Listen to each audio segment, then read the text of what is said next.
Greetings, leadership team. One of the things that we wanted to talk about with you as we get at the end of this week into next week is the law of the picture, right? And so really think about, what is the picture that you want to create as a leader? What is it that you want to demonstrate? What is it that you want people to see? I'll tell you, especially those of you young people, this is a very interesting time in history.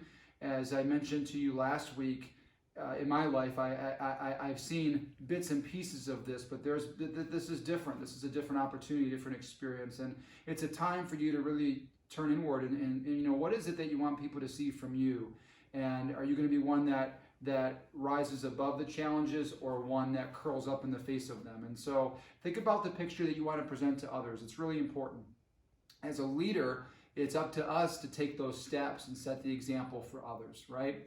One of the things that I'd like to see you guys work on this week, couple little drills and skills. We have some hand signals that we use in the class to help lead things a little bit better. So if I'm looking for one of these oval targets, I do this, right? If I'm looking for a square hand target, I'll go like this. If I'm looking for a body shield, I'll put my hands up like this at one of our assistants or instructors, okay? If I need a blocker, I'll do this. And so practice those hand signals. Make sure you're ready. We'll do a little quiz the next time we see you guys. And also a couple other ones, like if you're leading class and we want you to stop, we'll do this, right? If we want you to pick up the pace, we'll circle both hands. If we want you to put your sparring gear on, we'll go around the hand like you're putting on your sparring gear. So those are just some quick ones, and there's tons of them, but those are some great ones to get started with. When we see you in class next, we'll review some of those things and add some more to the list. And then, lastly, be ready with some words of encouragement.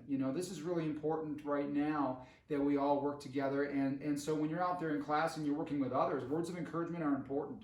And maybe in class it's personal, it's hand on the shoulder, it's us telling those things to people. But hey, what about shooting a text to somebody that you know and giving them some positive words, picking up the phone, calling them? So these are skills that we can use, of course, in the martial arts classroom, but everywhere we go. So let's be prepped. Let's be ready for when we see you in the next Friday class. Have a good night, guys.